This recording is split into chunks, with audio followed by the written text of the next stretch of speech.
ডিমের যদি এই রেসিপি থাকে, তোমাদের মাছ মাংস ঘরে নেই, ডিমটাকে এইভাবে রেসিপি বানিয়ে দাও, আপনজনদের একদম দারুণ প্রিয় খাবার হবে। তাহলে দেখো বন্ধুরা আমি কিভাবে বানাই। এখানে আমি 4টে ডিম। বন্ধুরা আজ আমি ডিম নিয়েছি। দেখো, ডিমের অনেক কিছুই খেয়েছো, ডিম ঝাল, ঝোল, আমলেট, অনেক কিছুই করে খাওয়া যায়। আজ আমি একদম সম্পূর্ণ নতুন রূপে নতুনভাবে ডিমটা রান্না করব। এই 4টে ডিম যেভাবে রান্না করব, 7টা লোক থেকে না 8টা পর্যন্ত তুমি লোককে খাওয়াতে পারবে। আর এই রেসিপিটা থাকলে ভাত একদম চেটেপুটে খেয়ে নেবে। আর এইটা রেসিপিটা একবার বানালে বারবার করে খেতে ইচ্ছা করবে। তা বন্ধুরা চলো ঝটপট উনুন গড়ায় যাই দেখি। প্রথমেই আমি উনুনে কড়া বসিয়ে দিয়েছি। কড়ার মধ্যে আমি 1 মগ জল দিয়ে দিচ্ছি। ডিম রান্না করার জন্য একটা টমেটো নিয়েছি, টমেটোর মুখটা কেটে নিয়ে টমেটো নিয়েছি। 2টো কাঁচা লঙ্কা, 2টো শুকনো লঙ্কা, আর একটা পেঁয়াজকে 4 খাদি করে নিয়েছি। 4 খাদি 4টে পেঁয়াজ। এটা আমি নুন হলুদ কিছুই দিচ্ছি না। আমি একটা কাঁচি নিয়েছি, নিয়ে আমি একটু চাপা দিয়ে দিচ্ছি, যা 2-3 মিনিট চাপা দেওয়া রাখবো। এখানে আমি যে 4টে ডিম নিয়েছি, ওটা সেদ্ধ হতে হতে আমি ডিমগুলোকে ফাটিয়ে নিচ্ছি। এখানে একটা বাটি নিয়েছি, বাটির মধ্যে আমি ফাটিয়ে নিচ্ছি।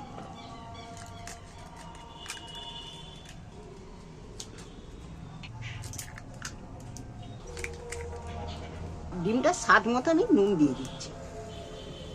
জাস্ট ওতে নুনই দেবো, আর কিচ্ছু দেবো না। ওইটার মধ্যে আমি এইটা কাঁটা চামচ দিয়ে একটু ভালো করে ফাটিয়ে নিচ্ছি। 2 মিনিট হয়ে গেছে। দেখো সেদ্ধ হয়ে গেছে বলে এর খোসাটা, টমেটোটা ফেটে খোসাটা বেরিয়ে পড়েছে। আচ্ছা তুলি আমি জল থেকে সবগুলো ছেঁকে তুলে নিচ্ছি।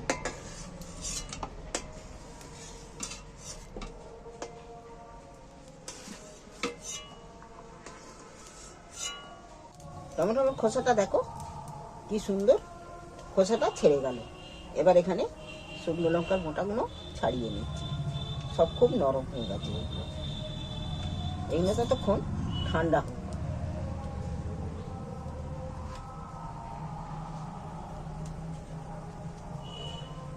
টমেটোটা সেদ্ধ হয়ে গেছে, নরম হয়ে গেছে। একটু ঠান্ডা হোক। ঠান্ডা হতে করতে কোনাতে আমি একটু সে তেল আমি বেশ খানিকটা কোনায় দিই ডিমটা ভাজার জন্য। তোমরা পারলে যদি সাদা তেলে খাও, সাদা তেলেও তুমি রান্নাটা করতে পারো। অনেকে সাদা তেল খায়, অনেকে আবার সরষের তেল খায় নি। সরষের তেলের টেস্টটা বেশি, সাদা তেলের টেস্টটা একটু কম হয়। দেখো ডিমটাকে আমি সম্পূর্ণ ভালো করে ফাটিয়ে নিয়েছি। একদম কোনো সাদা কুসুমের সময় কোনো ছাড়াছাড়ি নেই, ভালোভাবে ফাটিয়ে নিয়েছি। আর তেলটাও খুব গরম হয়ে গেছে। আমি এর মধ্যে গোটা ডিমটা দিয়ে দিচ্ছি। এবার আমি এইরকমভাবে জোড়ো করে করে ডিমটা ভাজলে, এই ডিমটা যে এইভাবে বানাচ্ছি, দেখবে এই ডিমটা খাবার সময় একটুকু শক্ত ভাব থাকবে না, খুব নরম ডিমটা হবে রান্নাটা।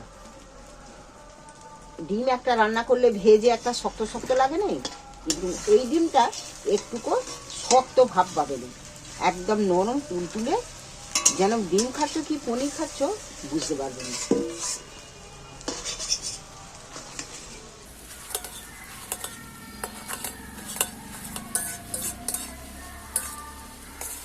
আমি একটু কেটে ছোট ছোট টুকরো টুকরো করে নিচ্ছি। তবে একে আর বেশি ভাজবো না। এবার আমি ঢেলে নিচ্ছি।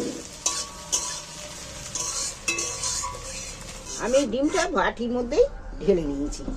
ডিমটা দেখতেই কিন্তু ডিম ভাজার মতো হয় না, একটা আলাদা ধরনের দেখতে লাগছে। কড়াই আমি একটু তেল দিয়ে দিচ্ছি। এখানে 2টো এলাচ দিয়েছি, ফাটিয়ে নিয়েছি আমি একটু। একটা ডালচিনির টুকরো, 2টো লবঙ্গ। এগুলো একটু দেখো, এগুলো ঠান্ডা হয়ে গেছে।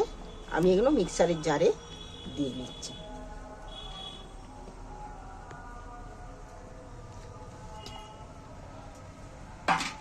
তেলের মধ্যে যে দিয়েছিল ওগুলো ভাজা হয়ে গেছে, সেন্টটা উঠে গেছে। আমি একটু আদা রসুন একসঙ্গে অল্প করে বেটে নিয়েছি, বাটাটা আমি দিয়ে দিচ্ছি, একটু ভেজে নেব হালকা করে। দেখো এগুলোও ভাজা হয়ে গেছে, সেন্ট উঠে গেছে।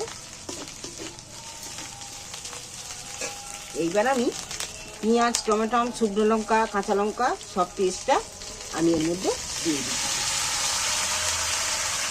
এইবার আমি ভালো করে এইটাকে কষিয়ে নেব।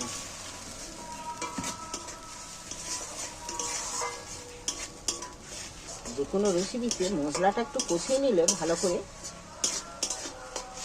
সেটা খেতে কিন্তু খুব স্বাদের হয়, টেস্টি হয়।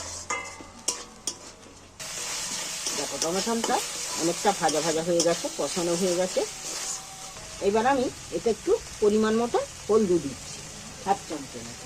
এতে লঙ্কা দেওয়া আছে সামান্য করে একটুখানি ঝালের জন্য লঙ্কা দিন, কাশ্মীরি লঙ্কাও একটু সামান্য দিচ্ছি, ওটা কালারের জন্য। এবার মিক্সার ধোয়া জলটা আমি একটু সাইড দিয়ে দিয়ে দিচ্ছি।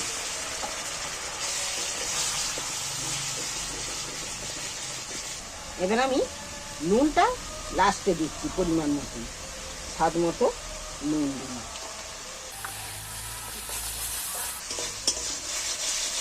এইবার ভালো করে মশলাটাকে আবারও কষিয়ে দিচ্ছি। মশলাটা কিন্তু দারুণ একটা সেন্ট ছেড়েছে, দেখতেও কিন্তু গ্রেভিটা কত সুন্দর হয়েছে বলো তো, গ্রেভিটাও হেবি সুন্দর হয়েছে। এতে তো আর আলু অন্য কিছু মশলা দিচ্ছি নি। এইবার একটু ধনেপাতা কুচোনা আছে, ধনেপাতা কুচোনাটাও মশলা কষানোর সঙ্গে দিয়ে দিচ্ছি ছড়িয়ে।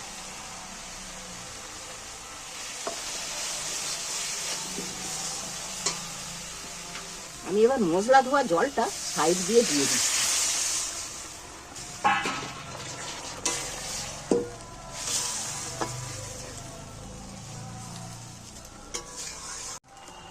দেখো গ্রেভিটা ফুটে উঠেছে। এইবার কিন্তু আমি ভেজে রাখা ডিমটা দেখো কত সুন্দর দেখতে হয়েছে, খেতেও কিন্তু ততটাই সুস্বাদু হবে। এইবার ডিমটা দিয়ে দিচ্ছি। তোমরা যদি এইভাবে একবার বানিয়ে খাও না, মাছ খেতে ভুলে যাবে। আর ডিম যে খাবে, ডিমও তোমাদেরকে বারবার এইভাবেই খেতে ইচ্ছা করবে। ডিমটা মশলাটা একটু সেদ্ধ হবে বলে, মশলাটা একটু ডিমের মধ্যে ঢুকবে বলে আমি আরো একটু জল দেব, যাতে ডিমটা একটু সেদ্ধ হয় মশলার সাথে। আমি এইটা একটা কাঁচি নিয়ে ফের চাপা দিচ্ছি একটু সেদ্ধ হওয়ার জন্য। দেখি বন্ধুরা, চাপা দিয়েছি মিনিট 2-3 মিনিট হয়ে গেল। দেখছো ডিম খুব সহজ পদ্ধতিতে এইভাবে এই রেসিপি বানিয়ে নাও। এই রেসিপি থাকলে ভাতে, রুটিতে ডিমের ঝালো এই জুস দিয়ে রুটি যে 3টে খায় সেই 4টে খেয়ে নেবে, 4টে-5টা খেয়ে নেবে রুটি। এটি যদি তোমাদের পছন্দের হয়ে থাকে তাহলে চ্যানেলটা আমার অবশ্যই সাবস্ক্রাইবার করে দিও। খুব সহজ পদ্ধতিতে রান্না, তোমরা যে কেউ বানিয়ে নিতে পারো। যেমন সহজ তেমন কম সময়ের মধ্যে ঝটপট বানিয়ে নিতে পারবে। তোমাদের যদি এই রেসিপির পছন্দের হয়ে থাকে চ্যানেলটা আমার অবশ্যই সাবস্ক্রাইবার করবে। কেমন হয়েছে কমেন্ট করে অবশ্যই জানিও যে রেসিপিটা তোমাদের ভালো লাগলো কি।